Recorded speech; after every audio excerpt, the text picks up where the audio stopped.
Est-ce que vous aussi, comme Yomi Denzel, vous saviez qu'on peut investir dans l'immobilier sans crédit et avec très peu d'argent? Attention, cette vidéo ne fournit pas de conseils en investissement.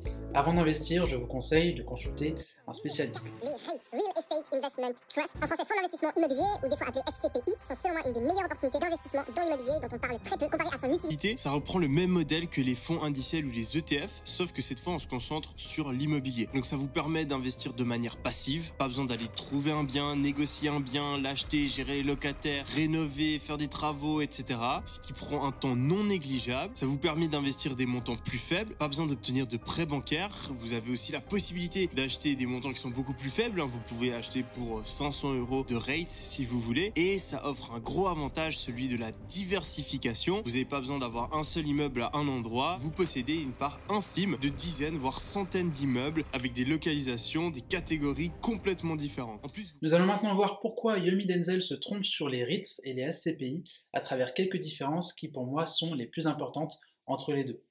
Ensuite, je vous expliquerai pourquoi j'investis personnellement quasi exclusivement dans les REITs alors que je conseille des SCPI à ma famille et à mes clients. D'ailleurs, pour la suite de cette vidéo, quand je parle de REITs, Real Estate Investment Trust, j'inclus leur équivalent européen, les SIC, Sociétés d'investissement en immobilier coté, avec une de mes favorites en Europe notamment, Unibail-Rodamco-Westfield, spécialisée dans les plus grands centres commerciaux. Alors pour les différences, la première différence c'est la forme sociale et la réglementation pour ces sociétés. Une SCPI, c'est une société civile qui délègue la gestion de ses biens à une société de gestion. Elle est régulée par l'AMF, l'autorité des marchés financiers, comme un FIA, Fonds d'investissement alternatif. Attention, ne fuyez pas, je sais, ça fait beaucoup d'acronymes d'un coup. Promis, je ne recommencerai pas. Rassurez-vous, ce qu'il faut retenir, c'est que, en gros, chaque SCPI est soumise à une obligation de transparence avec la publication de bulletins semestriels et à quelques autres obligations, comme le fait de ne pas dépasser un endettement maximal de 40% sur la valeur de ses biens. Par exemple, en gros, si la SCPI a 1 milliard d'euros de patrimoine immobilier, elle ne doit pas avoir plus de 400 000 € de dette. Les REITs sont des sociétés publiques cotées en bourse. Pour simplifier, elles sont soumises entre autres à une obligation de verser plus de 90% de leurs revenus locatifs à leurs actionnaires, ce qui leur permet de ne pas payer d'impôts sur les sociétés. C'est ce qu'on appelle la transparence fiscale, ce que les SCPI ont également. En pratique, quand on investit dans une SCPI, on est considéré comme propriétaire des biens. On reçoit des revenus fonciers qui peuvent être fortement taxés, jusqu'à plus de 60%. Et en plus, ça vient également rentrer dans le calcul de l'IFI, l'impôt sur la fortune immobilière. Avec les REITs, en revanche, vous recevez des dividendes taxés au PFU, prélèvement forfaitaire unique. Pareil, je ne rentre pas dans les détails, mais en gros, vous allez avoir 12,8% d'impôt et 17,2% de CSG, donc 30% au total. Je simplifie énormément, mais si vous voulez que je fasse une vidéo spécifique sur le sujet, sur la fiscalité des REITs, voire même sur la fiscalité des SCPI, dites-le moi en commentaire. En optimisant bien, les REITs peuvent même permettre de ne pas payer d'impôts du tout dans certains cas. Il y a aussi des choses à faire avec les SCPI, comme par exemple le démembrement de parts de SCPI. Ensuite, la taille, j'en ai parlé dans ma dernière vidéo, un REIT est en moyenne beaucoup plus gros et investi dans des biens plus importants qu'une SCPI moyenne. Pour rappel, l'ensemble des SCPI en France, c'est à peu près 90 milliards de valorisation totale, et rien qu'Unibail-Rodamco-Westfield, c'est plus de 50 milliards de patrimoine immobilier. On dit qu'une SCPI commence à avoir une capitalisation importante quand elle dépasse le milliard d'euros de patrimoine immobilier, ou de valorisation, c'est la même chose pour les SCPI à peu près. Pour la prochaine différence, je vous propose d'écouter Yomi Denzel. En plus, vous perdez pas complètement l'effet de levier. Vous savez, quand on achète un bien immobilier, ce qui est très intéressant, c'est qu'on peut en fait l'acheter en partie grâce à l'argent de la banque. Je vous donne un exemple. Si vous investissez 10 000 €, vous empruntez 90 000 € et puis que vous avez une rentabilité de 5%, eh bien, en fait, quand on regarde les fonds investis, vous avez une rentabilité de 50%. Un neuvième de votre investissement, c'est pas votre argent, c'est celui de la banque. Eh bien, en fait, ce levier-là, il n'est pas inexistant quand on achète des REITs ou ce genre de fonds. Il est fait aussi, mais directement à l'intérieur de la structure, ce qui permet aussi d'avoir des rentabilités très intéressantes. Finalement. Concernant le crédit, on dit souvent qu'on peut booster la rentabilité des SCPI en les achetant à crédit. Et c'est vrai, attention par contre à bien comprendre que vous multipliez le risque auquel vous vous exposez. Cela dit, la meilleure façon d'acheter des SCPI, tout comme pour l'immobilier physique en France, selon moi en tout cas, c'est sans hésiter d'acheter à crédit. En choisissant bien sa SCPI, évidemment. Comme le dit très bien Yomi, par ailleurs, les REITs sont déjà endettés au sein de leur structure pour la plupart, en moyenne à plus de 30% par rapport à la valeur de leurs actifs, donc l'effet de levier est effectivement déjà présent. On appelle souvent effet de levier le fait d'utiliser du crédit pour augmenter la rentabilité de son investissement. D'ailleurs, même les SCPI sont dans une moindre mesure un peu endettés, même si en général, une bonne SCPI limite quand même fortement son endettement. C'est ce qui nous amène à une des différences les plus importantes, la rentabilité sur le long terme.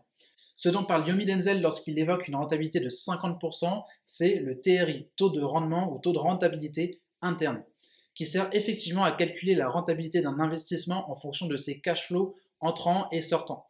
C'est un des meilleurs indicateurs d'ailleurs pour comparer des investissements quand il est bien estimé. Il peut en général graviter autour des 10% pour un bon investissement locatif avec crédit. Ça aurait pu effectivement se rapprocher des 50% si on remboursait jamais son crédit et qu'on payait aucune charge et aucune taxe. Plusieurs études montrent que les REITs ont été et continueront probablement à être à peu près 2 fois plus rentables que les SCPI en moyenne. Je vous invite à regarder mes autres vidéos sur le sujet. Avec de bonnes conditions de marché, on peut réduire cet écart en achetant des SCPI à crédit, mais il n'empêche que les SCPI restent quand même des produits très chargés en frais pour rémunérer les sociétés de gestion, mais également les intermédiaires. Et historiquement, si on pouvait miser sur plus de 10% de rentabilité annuelle pour les REITs, on est plutôt autour des 6% en moyenne pour les SCPI, entre la distribution qui était de 4,53% en moyenne en 2022 selon l'IEIF, et l'appréciation du patrimoine, donc l'augmentation de la valeur des biens immobiliers qu'elles détiennent. Tout ça, bien sûr, avant fiscalité. Intéressant. Finalement, le dernier avantage de ce type d'investissement, c'est qu'il est très liquide. Vous pouvez décider de vendre vos parts demain. Vous avez juste à vous connecter, cliquer sur un bouton ou bien appeler votre banquier. Pas besoin de trouver un acheteur et tout ce qui va avec quand on veut vendre un réel bien. Effectivement, concernant la liquidité, c'est-à-dire la facilité avec laquelle vous pouvez vendre vos parts, pour les REITs, c'est quasi instantané. Le bémol, c'est que vous ne choisirez pas le prix de vente. Si vous voulez vendre instantanément, ce sera au prix du marché qui peut être très volatile, c'est-à-dire qu'il peut fluctuer énormément à la hausse ou à la baisse dans une période de temps vraiment très courte. Donc si vous ne voulez pas vendre à prix cassé, vous pouvez parfois vous retrouver, comme je l'ai été, pendant plusieurs années avec votre investissement sans pouvoir le vendre. Le prix des SCPI, lui, est historiquement plus stable. Des experts immobiliers vont calculer la valeur du patrimoine immobilier de la SCPI 2 fois par an et le prix de la part est fixé en général autour de cette valorisation. Cette stabilité est quand même relative puisque plusieurs sociétés de gestion ont récemment baissé le prix de leur SCPI, parfois de plus de 15% avec les conditions de marché qu'on connaît actuellement. En pratique d'ailleurs, rien ne garantit que vous pourrez revendre vos parts de SCPI rapidement. S'il y a plus de vendeurs que d'acheteurs, alors il faudra peut-être attendre que des biens immobiliers soient vendus au sein de la SCPI pour pouvoir récupérer ces fonds. Et d'ailleurs, la soi-disant garantie de liquidité sur un contrat d'assurance vie a été mise à mal récemment avec un assureur qui n'a pas assumé ses promesses. La plupart du temps, pour moi, c'est une très mauvaise idée de mettre de la SCPI dans un contrat d'assurance vie. Il y a 2 effets principaux qui vont être d'augmenter les frais et d'augmenter la rémunération de votre conseiller. Et vous ne serez pas propriétaire des parts puisque c'est l'assureur qui le sera. Parfois, il y a même des assureurs qui ne vous versent pas la totalité des loyers. En bonus, petite différence supplémentaire, je n'ai jamais vu de riches investisseurs investir en SCPI. Si vous en connaissez, surtout, dites-le moi en commentaire. Par contre, plusieurs investisseurs investissent régulièrement dans les REITs, comme Warren Buffett et Xavier Niel.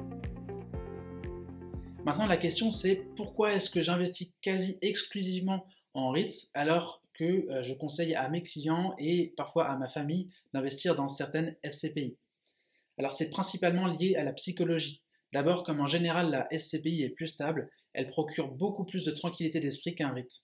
On a moins de tentation de revendre quand ça baisse ou quand ça monte d'ailleurs, et les frais finalement qu'on paye ont du bon puisqu'ils nous découragent à revendre. D'ailleurs les frais, j'en profite, petit aparté, on les paye bien au début et pas à la revente, quoi qu'en disent certains vendeurs de SCPI.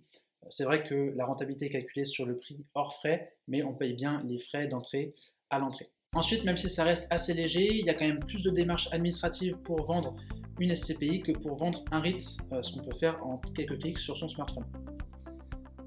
Dans une logique de construction patrimoniale d'ailleurs, des jeunes actifs qui vont probablement un jour vouloir acquérir leur résidence principale gagnent un peu en capacité d'endettement grâce aux revenus fonciers de la SCPI. La banque va utiliser ces revenus pour calculer votre nouvelle capacité d'endettement. Et les moins jeunes qui veulent tout simplement peut-être avoir un complément de revenus stable et valoriser leur patrimoine sans prendre de risque d'une fluctuation importante de sa valeur, y trouvent aussi de l'intérêt. En revanche, attention pour les personnes qui payent l'IFI, l'impôt sur la fortune immobilière qui remplace l'ISF depuis 2018 ou qui sont proches de le payer, les SCPI viennent rajouter un impôt supplémentaire qui vient grignoter les rendements, alors que les REITs sont exclus de la base de calcul de l'IFI. En conclusion, même si les SCPI sont en moyenne généralement 2 fois moins rentables que les REITs, beaucoup d'investisseurs, grâce à leur relative stabilité, vont y trouver plus d'attrait.